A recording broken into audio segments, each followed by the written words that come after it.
Ekonomi yok ki ekonomi. Şimdi diyelim ki İsrail ile İran savaşıyor.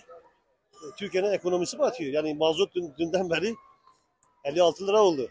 Yani biri orada öksürse Türkiye'nin ekonomisi batar. Türkiye'nin siyasal sistemi değişmiş.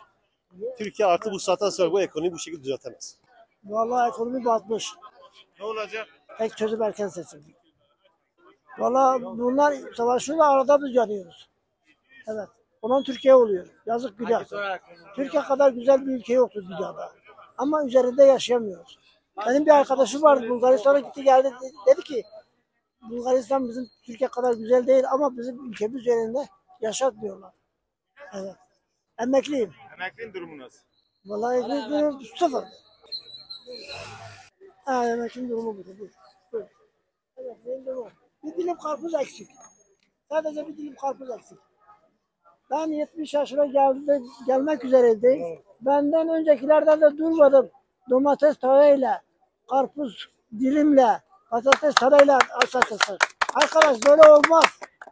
Yetti artık. İşler çok kötü. Ekonomi berbat. İnsanlar telefon alamıyor. Ee, Ancak ev geçindirmekle uğraşıyorlar ki onu da yapamıyorlar. Hayırlısı diyelim. Arabalarımızı getirmiyoruz artık. Kapıda düşen satacağız, satamıyoruz.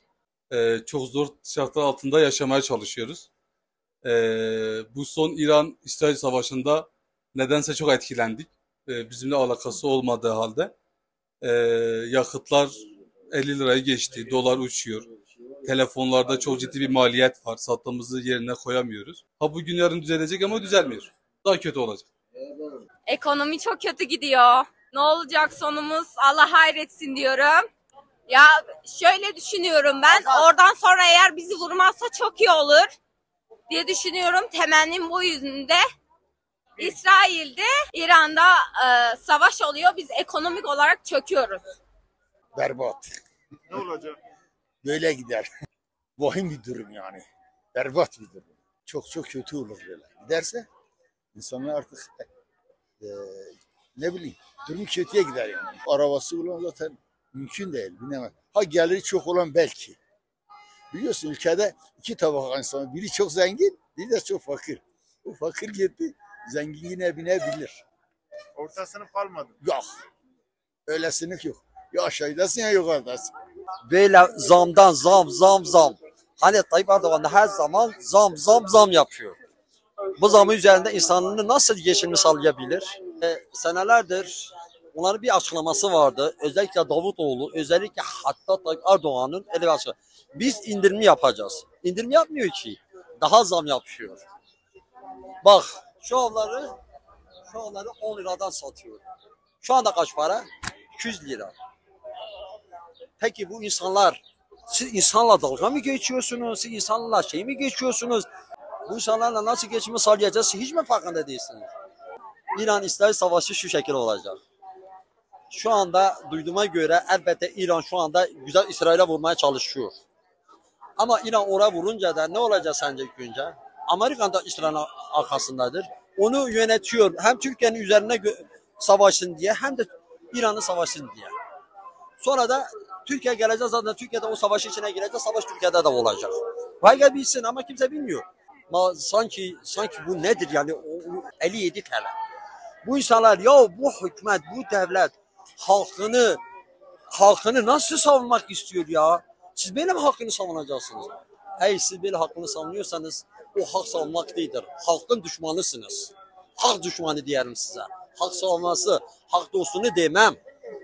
Cumhurbaşkanı diyorum. Sen bu insanlardan ne istiyorsun? Bu kadar zam üzerinde zam yapıyorsun. Bu kadar her şeyi kışkırtıyorsunuz. Ne yapmak istiyorsunuz? Sizin yapacağınız nedir? Ben bir açıklama söyleyeyim. Erdoğan'ı tek yapmak için, Erdoğan'ı şu anda senelerdir bu başbakanı hatta cumhurbaşkanı devam etmek istiyorsa bu saatten sonra milleti rezil etmeyecek. Eski zamanda nasıl milleti geçimi sağladıysa bundan sonra da aynısını saldıracak. Aynı zamanda İslam millet geçimi sağlamazsa olmuyor. İnsan perişan olmuş ki ama kimsenin umurunda değil. Kimin umurunda sence? Tayyip Erdoğan umurunda mı olur mu sence? Hayır, değildir. Hükümetin umurunda mı oluyor bu insanlar ne yiyorlar, ne içiyorlar, nasıl geçimi yapıyorlar umurunda mı sanıyorlar? Hiç kimsenin umurunda değil. Siz böyle bize başbakanı, cumhurbaşkanı yapıyorsa Allah razı olsun. Oturduğunuz yerde böyle cumhurbaşkanınızla böyle cumhurbaşkanı hükümeti istemiyoruz kardeşim. Böyle olur ya, siz ne yapmaya çalışıyorsunuz? İnsanı rezil ettiniz, rezil. İnsanı mahvediyorsunuz. Atı yapılacak insanın gücü kalmadı ya. Bu zamın üzerinde zam yapılıyor. Her şey, insanlar belki çoğun insanların evde açtır. Kimin umurunda? Hükümet umurunda var mı? Sayın Cumhurbaşkanı sen umurunda var mı zannediyorsun? Gel dolaş, gel eve git, insanların da tebliğde olduğunu bir öğren bakayım. Çünkü ben bir şey alamıyorum. Niye alamıyorum? 10 liralık havlu, 200 liralık havlu alıyorsan, satıyorsan %200'den fazla üzerinde zam gelmiş. %100 de değil, 200. Peki ben ne alabilirim? Nasıl kendime bakabilirim? Nasıl bu insanlar kendine bakabilir? Nasıl bu gençler, bu yaşlılar, bu analar, bu babalar nasıl kendine bakabilir? Tayyip Erdoğan eğer sen uğrundaysa bunu bir su dökeceksin, bir el atacaksın. Bu zamı biraz önce durduracaksın, bu millet kendine bakması lazım. Savaşı bırakacaksın bir kenara. Savaş senin işin değil. Hakkını sen ilk önce halkın üzerine dur. Hakkını yerine getir. Ne savaşa karışıyorsun sen? Gidip İran'a vurmuşsa bu savaşlarda elbette biz de istemiyoruz. Bu savaşı olmasını istemiyoruz.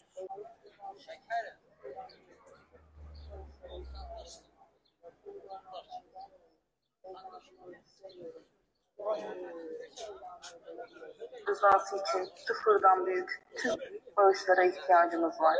Beni görmezden gelmeyin.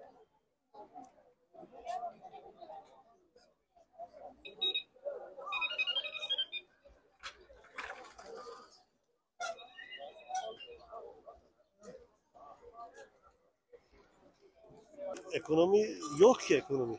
Şimdi diyelim ki İsrail ile İran savaşıyor. Türkiye'nin ekonomisi batıyor. Yani mazot dünden beri 56 lira oldu. Yani biri orada öksürse Türkiye'nin ekonomisi batar. Türkiye'nin siyasal sistemi değişmiş. Türkiye artık bu saatten sonra bu ekonomiyi bu şekilde düzeltemez. Vallahi ekonomi batmış. Ne olacak? Tek çözüm erken seçim. Vallahi bunlar savaşıyor da arada biz yanıyoruz. Evet. Onun Türkiye oluyor. Yazık günah. Türkiye kadar güzel bir ülke yoktur dünyada. Ama üzerinde yaşayamıyoruz. Benim bir arkadaşım vardı, Bulgaristan'a gitti geldi, dedi ki Bulgaristan bizim Türkiye kadar güzel değil ama bizim ülkemiz üzerinde yaşatmıyorlar. Evet. Emekliyim. Emeklinin durumu nasıl? Vallahi ekmeğim sıfır. Ha, emeklinin durumu budur. Buyur. Evet, benim durumu. Bir dilim karpuz eksik. Sadece bir dilim karpuz eksik. Ben 70 yaşına gelmek üzereydim. Benden öncekilerden de durmadım. Domates tavayla, karpuz dilimle, patates tavayla satırsın. Arkadaş böyle olmaz. Yetti artık. İşler çok kötü.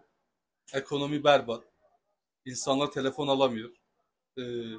Ancak ev geçindirmekle uğraşıyorlar ki onu da yapamıyorlar. Hayırlısı diyelim.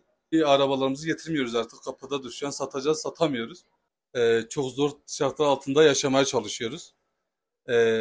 Bu son İran-İsrail savaşında